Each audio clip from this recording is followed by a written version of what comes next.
ओम शांति। आज बाबा के 7 दिसंबर 21 के महावाक्य हैं। मुरली का टाइटल है मीठे बच्चे, दिल वाला बाप आया है तुम बच्चों के दिल लेने, इसलिए साफ दिल बनो। बाबा कहते हैं दिल वाला बाप इस धरा पर हम बच्चों के दिल लेने के लिए आए हैं, इसीलिए साफ दिल बनो, क्योंकि बाप को सच्चा और साफ दिल चाहिए। इसीलिए कहा जाता है सच्चे दिल पर साहिब राजे। तो दिल वाला साहिब बाप को राजी करने के लिए हमें स्वयं के दिल को साफ और स्वच्छ बनाना है, सच्चा बनाना है। प्रश्न है, सतयुगी पद का मदार मुख्य किस बात पर है? सतयुगी पद का मदार यानी आधार मुख्य किस बात पर है? उत्तर, पवित्रता पर। मुख्य है ही पवित्रता। सेंटर पर जो आते हैं उनको समझाना है। अगर पवित्र नहीं बनेंगे तो नॉलेज बुद्धि में ठहर नहीं सकती। योग सीखते सीखते अगर पतित बन गए तो सब कुछ मिट्टी में मिल जाएगा। बाबा के बड़े ही स्ट्रिक्ट शब्द हैं। बाबा कहते हैं राजयोग सीखते सीखते पतित बने तो सब मिट्टी में मिल जाएगा, अर्थात कि ये ज्ञान बुद्धि में नहीं ठहर सकेगा, धारणा युक्त नहीं बन सकेंगे। अगर कोई पवित्र नहीं रह सकते तो भले क्लास में ना आए, परवाह नहीं करनी है। जो जितना पढ़ेंगे पवित्र बनेंगे, उतना धनवान बनेंगे। गीत हैं आखिर वह दिन आया आज। ओम शांति। रूहानी बच्चे जानते हैं कि अभी वह दिन फिर आया है। कौन सा? या तो सिर्फ तुम बच्चे ही जानते हो कि भारत में फिर से स्वर्ग के आदि सनातन देवी देवता धर्म की स्थापना हो रही है, अर्थात लक्ष्मी नारायण का राज्य स्थापन हो रहा है। तो बच्चों को कितनी खुशी होनी चाहिए। जिस पतित पावन बाप को हम पुकारते हैं वह अभी आया हुआ है। कितनी ऊंची और बड़ी बात है। जिस पतित पावन बाप को जहाँ मंदिरों में जिसकी पुकार की जा रही है वो अभी हमारे सम्मुख हैं। वही लिबरेटर, गाइड अथवा दुखहर्ता सुखकर्ता हैं। एक बार लिबरेट किया फिर फंसे कैसे, यह किसको भी पता नहीं है।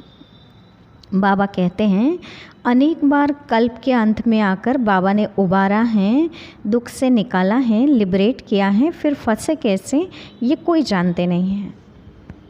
ऐसे पत्थर बुद्धि मनुष्यों को समझाने में कितनी मेहनत लगती है। ड्यूटी भी देखो कैसी रखी है। मूल पलिती कपड़ों को आकर साफ करो।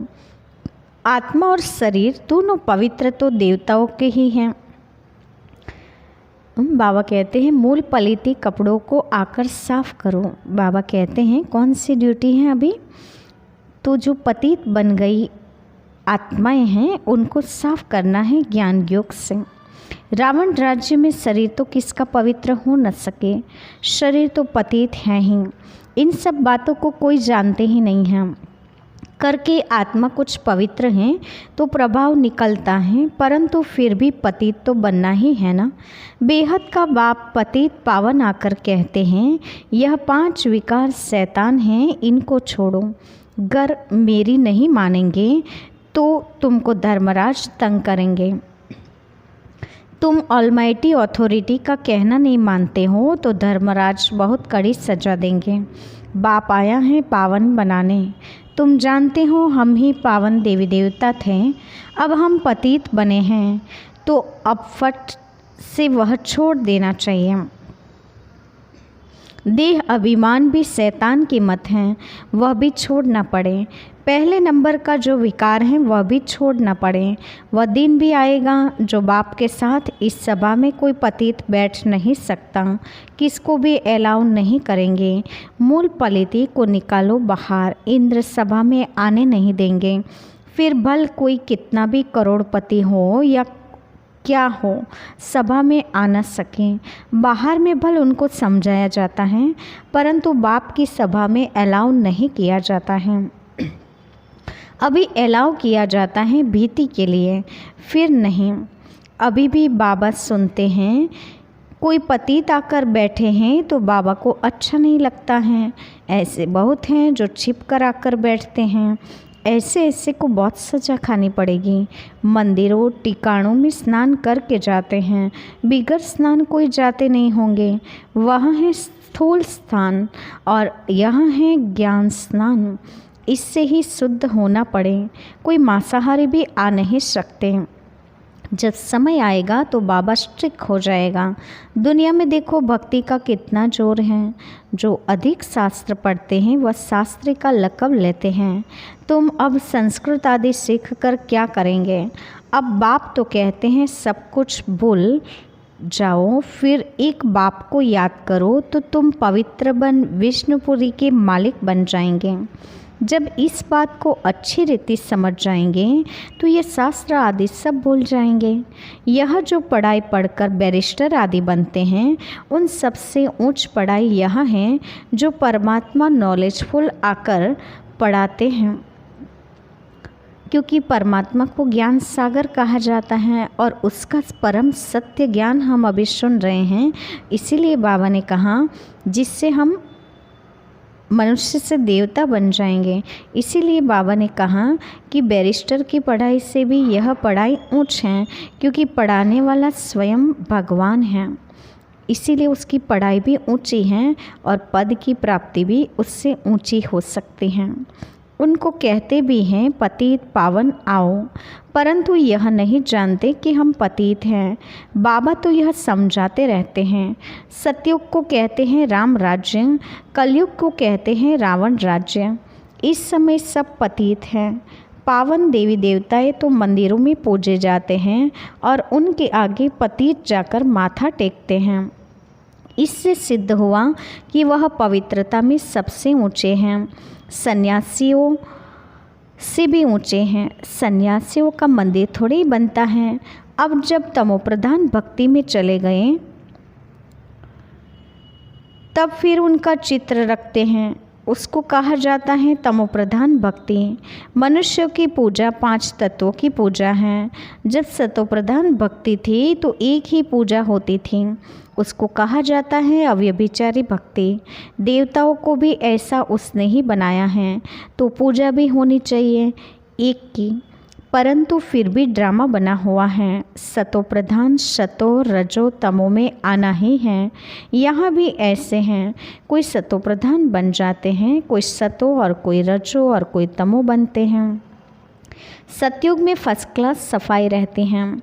वहाँ शरीर का कोई मूल्य रहता नहीं, बिजली पर रखा और खलास। ऐसे नहीं कि हड्डियाँ कोई नदी आदि में डालेंगे, ऐसे भी नहीं कि शरीर को कहाँ उठाकर ले जाएंगे। यह तकलीफ़ की बात वहाँ होती नहीं। बिजली में डाला और खलास। यहाँ शरीर के पिछाड़े कितना मनुष्य रोते हैं, उसे याद करते हैं, ब्राह्मण खिलाते हैं। वहाँ यह कोई भी बात नहीं होंगी। बुद्धि से काम लेना होता है। वहाँ क्या क्या होगा, स्वर्ग तो फिर क्या, यह है ही नरक, झूठ खंड। तब गाया हुआ है झूठी काया झूठी माया, झूठा सब संसार। गवर्नमेंट कहती हैं गौ कोष बंद करो। उन्हों को लिखना चाहिए पहले यह कोष है बड़ा भारी, 1-2 पर काम कटारी चलाना, ये कोष बंद करो। ये काम महाशत्रु हैं, आदि मध्य अंत दुख देते हैं, उस पर जीत पहनो। तुम पवित्र बनो तो पवित्र दुनिया के मालिक बनेंगे। वहाँ देवताओं का न्यू ब्लड है, वह कहते हैं बच्चों का न्यू ब्लड है, परंतु यहाँ नया ब्लड कहाँ से आया? यहाँ पुराना ब्लड है। सतयुग में जब नया शरीर मिलेगा तब नया ब्लड भी होगा। यह शरीर भी पुराना तो ब्लड भी पुराना है।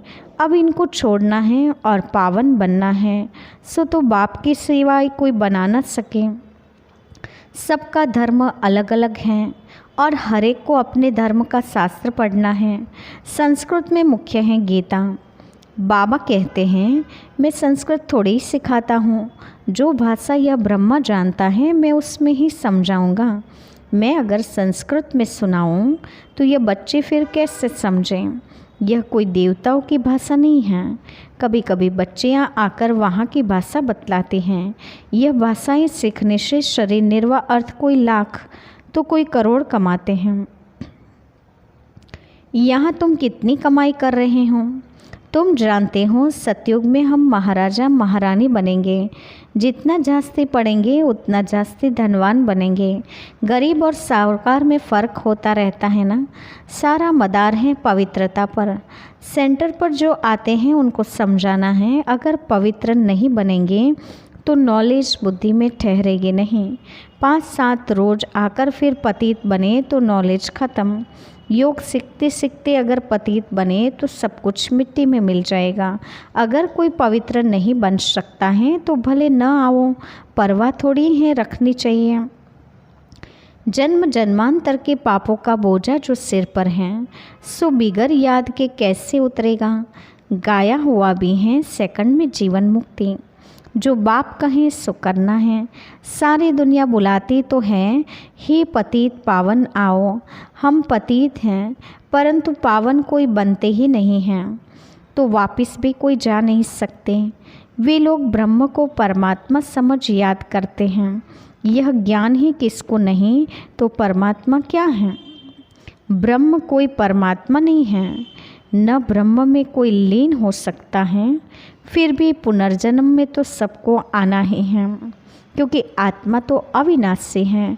वह समझते हैं बुद्ध वापिस चला गया, परंतु उसने जो स्थापना की तो जरूर पालना भी करेंगे, नहीं तो पालना तब कौन करेंगे। वह वापिस कैसे जा सकते हैं। तुम ऐसे थोड़ी कहते हो कि हम मुक्ति में जाकर बैठ जाएं। तुम जानते हो हम अपना धर्म स्थापन कर रहे हैं, फिर पालना भी करेंगे। वह पावन धर्म था, अभी पतित बन पड़े हैं। आएंगे भी वही जो इस धर्म के होंगे। यह कलम लग रहा है। कौन सा कलम? देवी झाड़ का कलम। एक एक ब्राह्मण आत्माएं देवी कलम में शिफ्ट होती जाएगी। सबसे मीठे ते मीठा झाड़ है यह देवी देवता धर्म का। इसकी स्थापना का कार्य हो रहा है। शास्त्र आदि जो भी बनाए हैं सब हैं भक्ति मार्ग के लिए। एक बाबा का ही गायन है जो आकर मनुष्य से देवता बनाते हैं। तो ऐसे बनाने वाले बाप को कितना अच्छी रीति याद करना चाहिए। यह भी जानते हैं ड्रामा अनुसार भक्ति मार्ग को भी चलना ही है। वास्तव में सर्व का सद्गति दाता एक हैं, तो पूजा भी एक की करनी चाहिए। देवी देवता जो सतोप्रधान थे वह 84 जन्म भोग कर तमोप्रधान बने हैं। अब फिर सतोप्रधान बनना है, सो सिवाय बाबा की याद के बन न सके। न किसी में बनाने की ताकत है सिवाय बाप के। याद भी एक को ही करना है। यह है अव्यभिचारी याद। अनेकों को याद करना यह है व्यभिचारी पना। सबकी आत्मा जानती है कि शिव हमारा बाबा है, इसलिए सब तरफ जहाँ भी देखो शिव को पूजते हैं। देवी देवताओं के आगे भी शिव को रखा है। वास्तव में देवताएं तो पूजा करते नहीं हैं। गायन भी हैं, दुख में सिमरन सब करें, सुख में करे न कोई।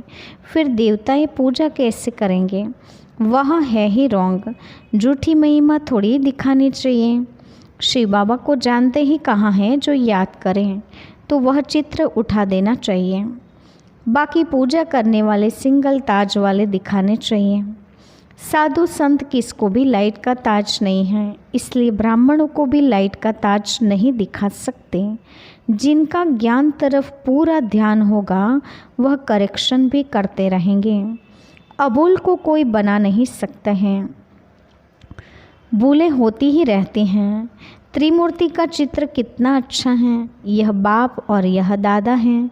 बाबा कहते हैं तुम मुझे याद करो तो यह बन जाएंगे। देही अभिमानी बनना है। आत्मा कहती है मेरे सिवाय एक बाप के और किसी में भी ममत्व नहीं है। हम यहाँ रहते भी शांति धाम और सुखधाम को याद करते हैं। बाबा कहते इस पुरानी दुनिया में किसी से ममत्व नहीं रखो। यहाँ रहते भी याद तो शांति धाम और सुखधाम को ही करना है। यही सोचना है कि यह भी दुखधाम की दुनिया थोड़े रोज की है। दुखधाम को बस अभी छोड़ना है, परंतु जब तक हमारा नया घर तैयार हो जाए अर्थात सतयुग तैयार हो जाए तब तक पुराने घर में ही रहना है। नए घर में जाने लायक बनना है। आत्मा पवित्र बन जाएगी, फिर घर चली जाएगी। कितना सहज है। मूल बात है ही यह सारी समझने की कि परमात्मा कौन है, यह दादा कौन है। बाप इन द्वारा वर्षा देते हैं, यानी ब्रह्मा बाबा द्वारा। बाबा कहते हैं बच्चे मन मना भव, मुझे याद करो तो तुम पावन देवता बन जाएंगे सतयुग में। बाकी सब उस समय मुक्तिधाम में रहते हैं। सभी आत्माओं को शांतिधाम में ले जाने वाला बाप ही है कितना सहज। बच्चों को बहुत खुशी होनी चाहिए, दिल बड़ी साफ होनी चाहिए। कहा जाता है दिल साफ तो मुराद हासिल। दिल आत्मा में है। सच्चा दिलवर आत्माओं का बाप है। दिल लेने वाला दिल वाला बाप को कहा जाता है। वह आते ही हैं सबकी दिल लेने के लिए। सभी की संगम पर आकर दिल लेते हैं। आत्माओं की दिल लेने वाला परमात्मा आया है। मनुष्य के दिल लेने वाले मनुष्य हैं। रावण राज्य में सब एक दो के दिल को खराब करने वाले हैं। तुम बच्चों को कल पहले भी इस त्रिमूर्ति के चित्र पर समझाया है, तब तो अभी भी निकला है ना, तो ज़रूर समझाना पड़ेगा। अभी कितने चित्र निकले हैं समझाने के लिए। सीढ़ी कितनी अच्छी हैं, फिर भी समझते नहीं। अरे भारतवासी, तुमने ही तो 84 जन्म लिए हैं, यह अभी अंतिम जन्म है। हम तो शुभ बोलते हैं, तुम ऐसे क्यों कहते हो कि हमने 84 जन्म नहीं लिए हैं? तो तुम स्वर्ग में आएंगे नहीं, फिर भी नरक में ही आएंगे। स्वर्ग में आने चाहते ही नहीं हैं। भारत ही स्वर्ग बनना है। यह तो हिसाब है सारा समझने का। महारथी अच्छी तरह समझा सकते हैं। सर्विस करने का उल्लास रखना चाहिए। हम जाकर किसको दान दें? धन होगा ही नहीं तो दान देने का ख्याल भी नहीं आएगा। पहले पूछना चाहिए क्या आस रख कर आए हों। कौन सा धन देना? ज्ञान धन देने की दान की बात बताई है। बाबा कहते हैं स्वयं में ज्ञान होगा तो औरों को देने का उल्लास आएगा। आस रहेगी कि हम किसी को दें। दर्शन की यह बात नहीं है। बेहद बाप से बेहद का सुख लेना है। दो बाप हैं ना। बेहद के बाप को सब याद करते हैं। बेहद के बाप से बेहद का वर्षा कैसे मिलता है, सो आकर समझो। यह भी समझने वाले ही समझेंगे। राजाई लेने वाला होगा तो फट समझ जाएगा। यह तो बाप कहते हैं घर बैठे कामकाज करते सिर्फ बाबा को याद करो तो याद करने से ही पाप मिट जाएंगे। अच्छा, मीठी मीठी सिकिलते बच्चों के प्रति माता पिता बाप दादा को याद प्यार और नमस्ते। रूहानी बाप की रूहानी बच्चों को नमस्ते। हम रूहानी बच्चों की रूहानी माता पिता बाप दादा को याद प्यार और नमस्ते। धारणा के लिए मुख्य सार। पहले पॉइंट, कभी भी एक दो की दिल खराब नहीं करनी है। सर्विस करने का उल्लास रखना है। ज्ञान धन है तो दान जरूर करना है। दूसरा, नए घर में चलने के लिए स्वयं को लायक बनाना है। आत्मा को याद के बल से पावन बनाना है। वरदान है स्वस्थिति द्वारा सर्व परिस्थितियों को पार करने वाले निराकारी अलंकारी भव। स्वस्थिति द्वारा सर्व परिस्थितियों को पार करने वाले निराकारी अलंकारी भव। विस्तार है, जो अलंकारी हैं वे कभी देह अहंकारी नहीं बन सकते हैं। निराकारी और अलंकारी रहना यही है मन मना भव और मध्याची भव। जब ऐसी स्वस्थिति में सदा स्थित रहते हैं तो सर्व परिस्थितियों को सहज ही पार कर लेते हैं। इससे अनेक पुराने स्वभाव समाप्त हो जाते हैं। स्व में आत्मा का भाव देखने से भाव स्वभाव की बातें समाप्त हो जाती हैं और सामना करने की सर्व शक्तियाँ स्वतः ही आ जाती हैं। तो भाव स्वभाव से बचना है तो ऑटोमेटिकली सर्व शक्तियाँ आती जाएगी। आज का स्लोगन है संकल्प का एक कदम आपका तो सहयोग के 1000 कदम बाप के।